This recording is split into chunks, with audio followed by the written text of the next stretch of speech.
Bonjour tout le monde, c'est Amadi Diol de Diallo. Bienvenue sur mon blog Facebook et sur ma chaîne YouTube ADD Source d'inspiration.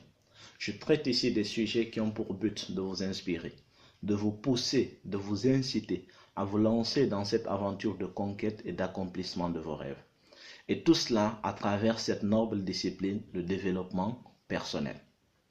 Alors sur la vidéo précédente, nous avons parlé de la procrastination. Nous avons élucidé le concept.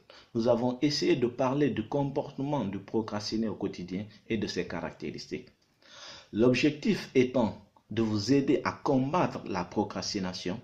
Aujourd'hui, nous allons parler de quelques causes que j'ai identifiées de la procrastination et de quelques astuces qui vous permettront de combattre la procrastination au quotidien. Alors, la première cause que j'ai identifiée, c'est la paresse. La paresse est due à une mauvaise disposition physique. Lorsqu'on a un corps malsain, lorsqu'on a un corps lourd, on a toujours envie de ne rien faire. Tout ce qu'on a envie, c'est de se reposer. Et en ce moment, lorsque nous avons quelque chose à faire, nous ne ferons que reporter. Alors c'est nos activités qui en payeront les conséquences. Alors pour ce, qu'est-ce qu'il faut faire? Il faut entretenir son corps. Il faut faire une activité sportive régulière. Il faut se nourrir sainement. Alors la deuxième cause que moi je constate, c'est le manque ou la mauvaise organisation. Lorsqu'on est mal organisé, nous allons donner la priorité à nos activités qui ne devraient pas avoir la priorité. Lorsque nous sommes mal organisés, nous confondons l'importance et la priorité de nos activités. Il faut s'organiser. Il faut donner la priorité aux activités qui ont la priorité. Alors pour vous aider dans cet élan d'organisation, je vous recommande la matrice des priorités de Stéphane Richard Covey, que vous pouvez retrouver dans ses livres Les 7 habitudes de ceux qui réalisent tout ce qu'ils entreprennent ou dans son livre Priorité aux priorités. La troisième cause pour moi, c'est la peur. La peur de quoi? La peur de l'échec. Lorsqu'on a peur d'échouer, la première porte et la plus accessible qui est là, on l'emprunte. C'est celle de ne rien faire. C'est celle d'abandonner. Lorsqu'on a peur, on ne va pas oser se lancer dans les activités. Parce qu'on a peur d'échouer et de nous faire juger par notre entourage, par les gens. On a peur que ces personnes aient une autre vision de nous, que ces personnes aient une autre perception de nous.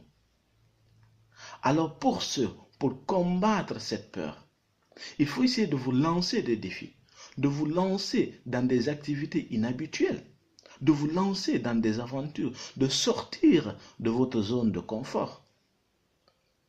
Les gens vous critiqueront toujours, surtout à vos débuts. Mais vous ne devez pas céder à cela. Et lorsque vous réussirez, c'est les mêmes personnes qui vous féliciteront et vous donneront raison. Elles vous diront qu'elles n'avaient pas vu là où vous voulez aller. Alors les gens qui ont des rêves, les gens qui réalisent des grandes choses, ce sont des gens qui sont toujours incompris au début. Mais lorsque vous avez un rêve et que vous y croyez, arrêtez d'avoir peur. Ne faites pas forcément vos activités dans le but de réussir à 100%, mais faites-les parce que vous devez essayer. Et c'est en essayant qu'on arrive un jour à accomplir quelque chose.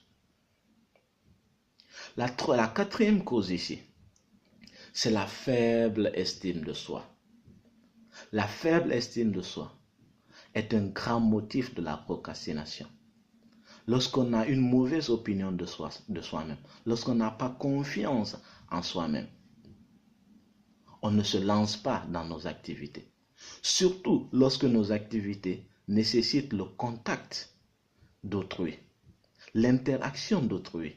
On ne se sent pas bien vis-à-vis des autres. Donc on a toujours une mauvaise opinion de nous. Donc on aura toujours peur de se lancer. Alors une des astuces pour vous aider à combattre cela, la faible estime de soi, à la développer de jour au jour, C'est d'identifier des personnes qui vous inspirent, des personnes que vous respectez, des personnes qui ont réalisé quelque chose dans leur vie.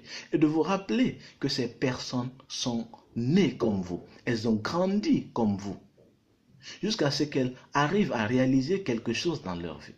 Alors si elles ont pu réaliser quelque chose dans leur vie, étant des êtres humains, vous aussi, vous pouvez réaliser ces choses. Alors il faut que vous vous rappelez de cela et que vous installez ça dans vos têtes.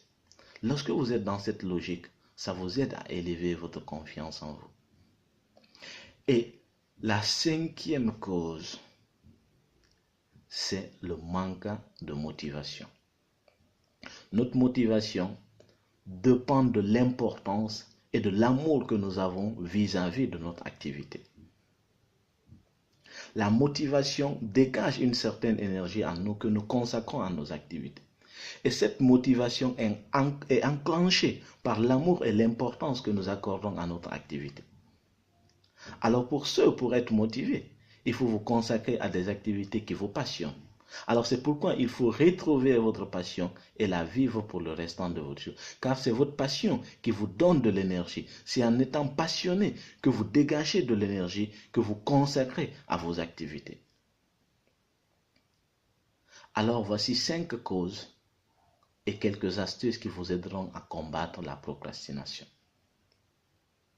Alors vous en savez maintenant suffisamment sur la procrastination. J'espère que cette vidéo vous sera serviable et qu'elle vous aidera à mener vos combats quotidiens sur la procrastination. J'espère que vous avez tiré quelque chose de substantiel là-dessus.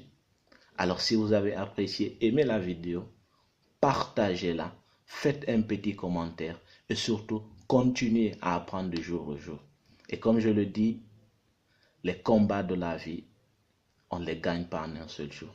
C'est en combattant chaque jour qu'on finit par les gagner un jour. Merci et d'ici là, prenez soin de vous et revenez très vite pour de nouvelles aventures. Merci.